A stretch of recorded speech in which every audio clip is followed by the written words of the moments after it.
Hello folks, and welcome to another video here in the Microsoft Sim, freshly updated, well, in two ways. Freshly updated with a world update number 10, taking into account, well, they're back in the USA, aren't they?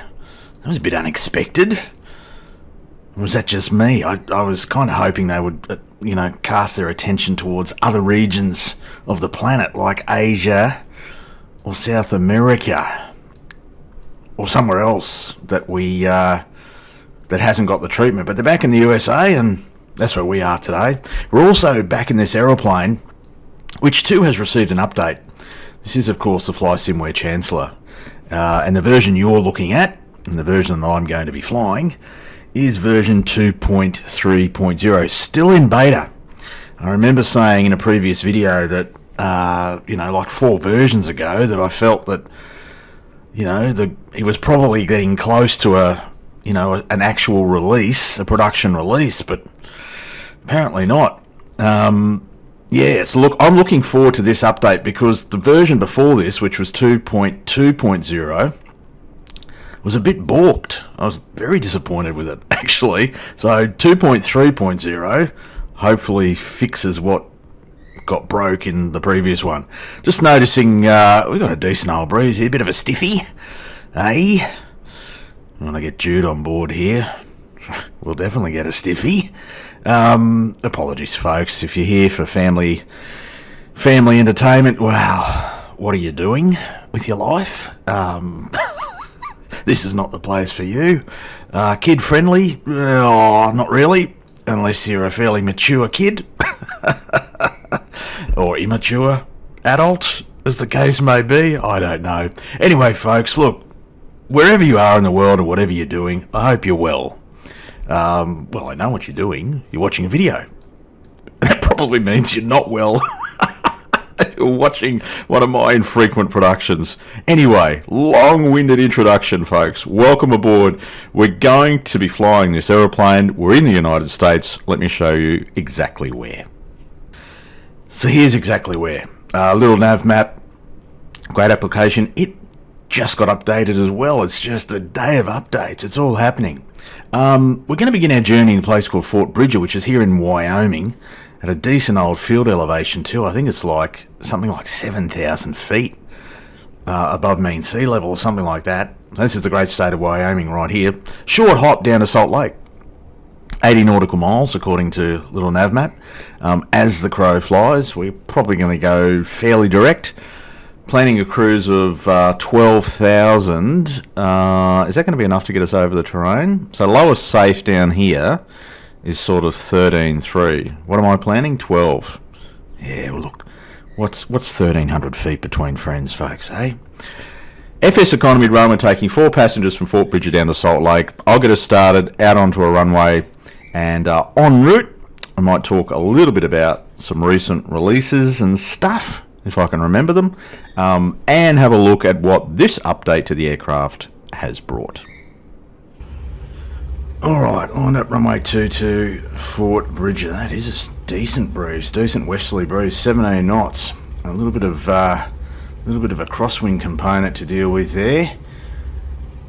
Jude, how are you, my sweet? It's been a while. Good to have you on board here in the United States.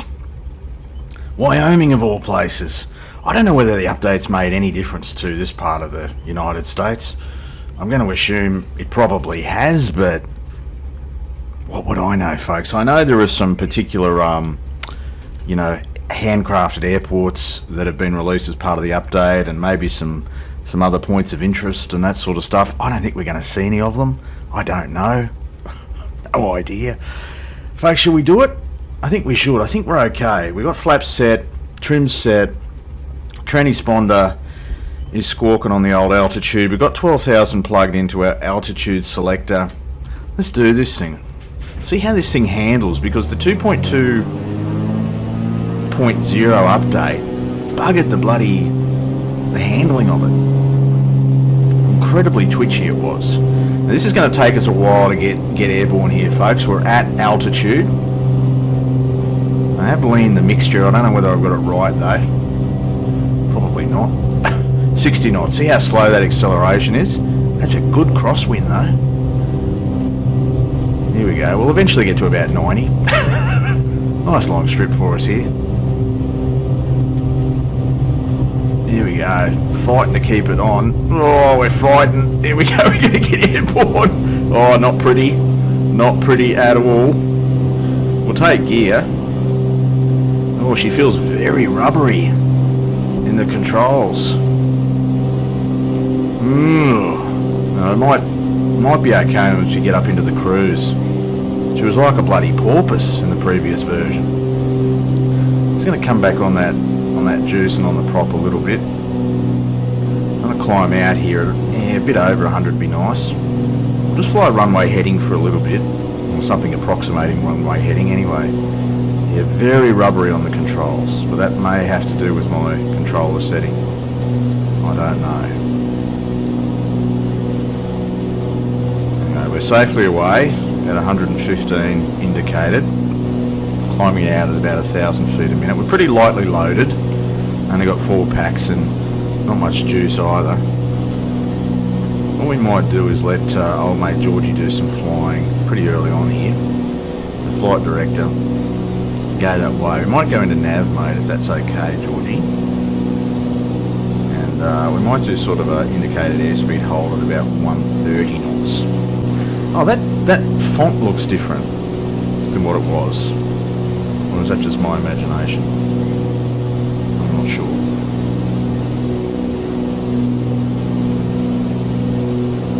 Anyway, folks, we'll continue the climb en route to Exile, which is the next waypoint, about 10 nautical miles in front of us. Looks like we're going to have a headwind for a big part of the journey. Forecasting arriving into Salt Lake about 33 minutes from now. We'll probably do a little bit better than that once we get into the cruise, etc. But anyway, I'll join you in the cruise and we'll talk about what the most recent update to this aircraft involves.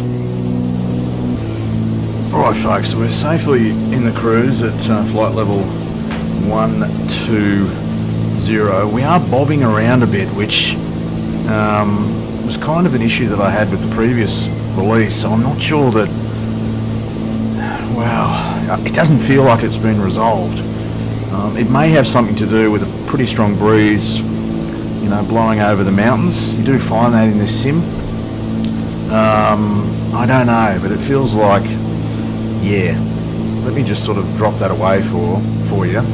We're kind of getting a sort of a deviation of, you know, between plus or minus sort of 100 to 200 feet, right?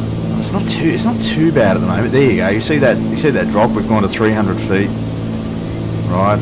And then it'll sort of go on the other side of the line, or not.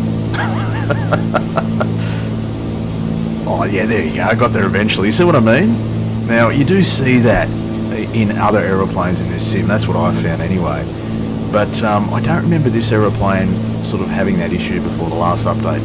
Anyway, version 2.3.0. These are the official release notes provided by the developer. New features. There's a new HTML autopilot replacing the GTN 750, etc.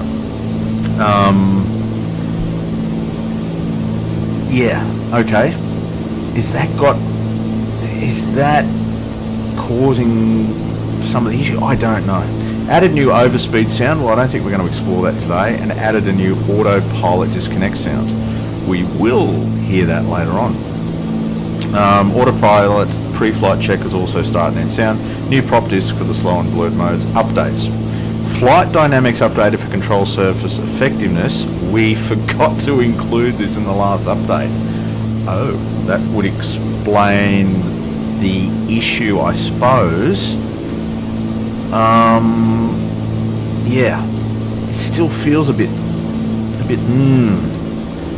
to me. I don't know. If you're having a different experience, feel free to share it in the comments. If there's something localized to my setup here and you actually find the aeroplane to be absolutely tickety-boo, then good. Fill your boots, I'm happy for you. Exterior cowl flap, doors now animated. Oh, don't really mind. Double raindrops removed. Oh yeah, there were double raindrops. The heated windshield works as it should. Co-pilot airspeed needles for knots and miles per hour is now a single needle. Oh, I didn't realise it wasn't anything but. Red and white nav lights can be seen from all exterior angles. Tooltips, which I don't use. Clock text color updated. Okay. Some of the prop ice effects were not linked to the props. Oh, that's nice. And the PID controls for the pitch, PID and vertical speed. PID improved to maintain pitch on approach and stalls. Also for holding altitude. Well, there might be more work required on the PIDs. Whatever the hell the PID is. Anyway, folks, that's the release notes from the developer. As I've said in every video I've made with this aeroplane, hats off to the developer for continuing to refine and improve the aircraft. This video is not meant to be a criticism at all. I'm just sharing. You're seeing this, hearing this as I'm experiencing it. I have no association with the developer. It's not a review. There's a whole lot of things about this aeroplane that I have not covered in any video, and I certainly won't in this one. I'm just sharing my experience with you. We're about 15 miles away from Salt Lake, so we'll begin a descent in the not too distant future over the hills here. I think this is the Wasatch Range, isn't it? I've been to Salt Lake. I should know the name of these mountains. I think it's Wasatch. Anyway, what's that got to do with anything? Nothing. Can I just take this opportunity? I might jump outside for you. Let you have a look at let you have a look at Jude. Hey, that's what everyone comes to these videos for. I know it's not. You're not here to watch me fly or to listen to my nonsense. You're here to enjoy the visual splendour that is Jude. Yeah, can I just apologise for my absence, my infrequent productions here on the tube, my absence from communication.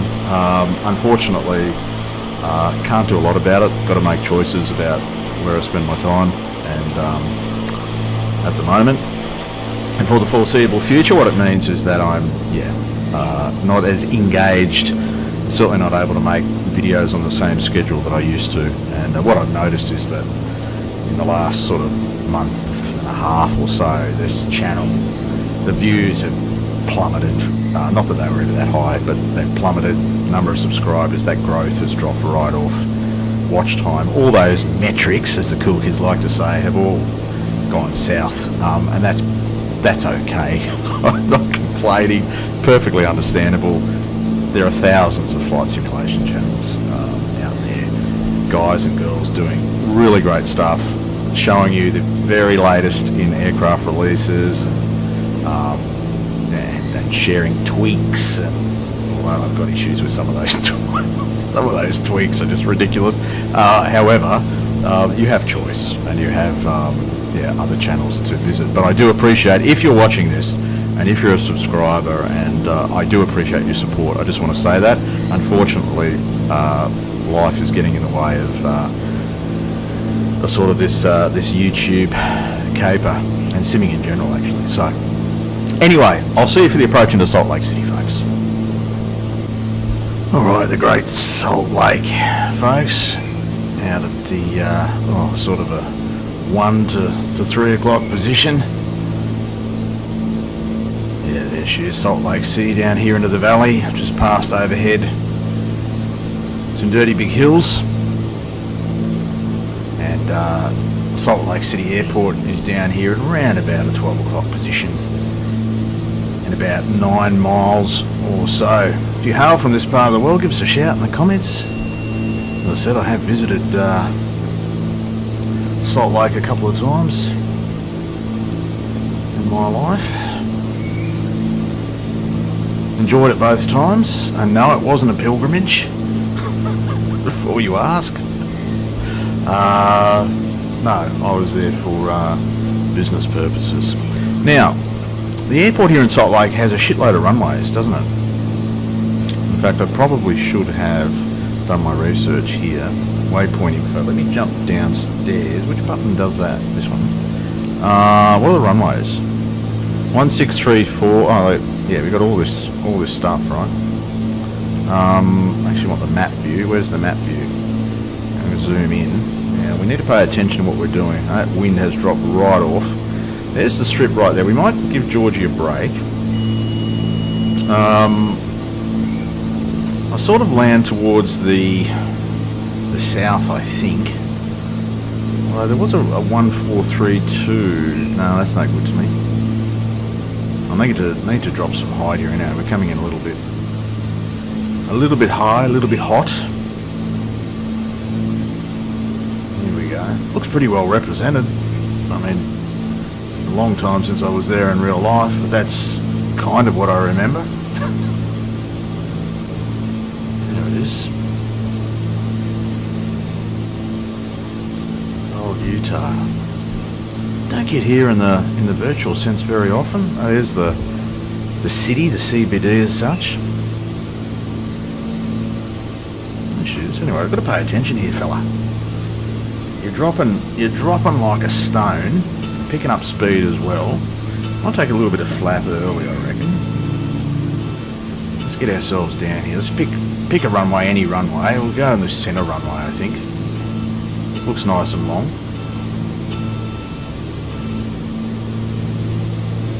Drop gear as well.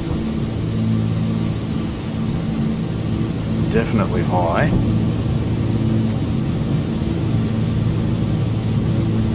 Some of the people I met in Salt Lake City seem to be a little bit high, if you know what I mean.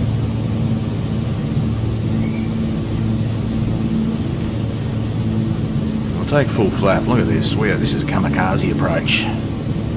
In the Chancellor. What's the wind doing? We've even got a tailwind to boot. Just to complicate things further. She feels okay in the descent. I mean, I'm flying like an absolute doofus here. I don't try this at home sort of thing. But it feels okay, but we're fast, right? Like super quick. We'll just back right off the power. 1.6 left, is that what I'm seeing? It's really hard to make out. That's a weird texture over the numbers, isn't it? 120 knots. We are super quick. We'll bleed off some speed here. Alright, so into the sort of a flare here. Didn't feel too bad. Oh, it's a little bit bobby here. Bleed some more speed off. Try and touch down on the centre line. Talk about a float. We'll get it on. There we go. We'll call that... Here we go. We'll call that the Salt Lake float. Boy, oh boy. Centre line. My dog's starting to groan. He was starting to get a little bit worried. I'm having a lot of trouble keeping it straight. A lot of trouble. A lot of footwork here. That's just the sim in general, I think. And some old rudder pedals. Anyway, folks. Thanks for your company on another video. This has been a flight looking at version 2.3.0 of the Flysimware Chancellor. Keep smiling, folks. Keep enjoying your simming.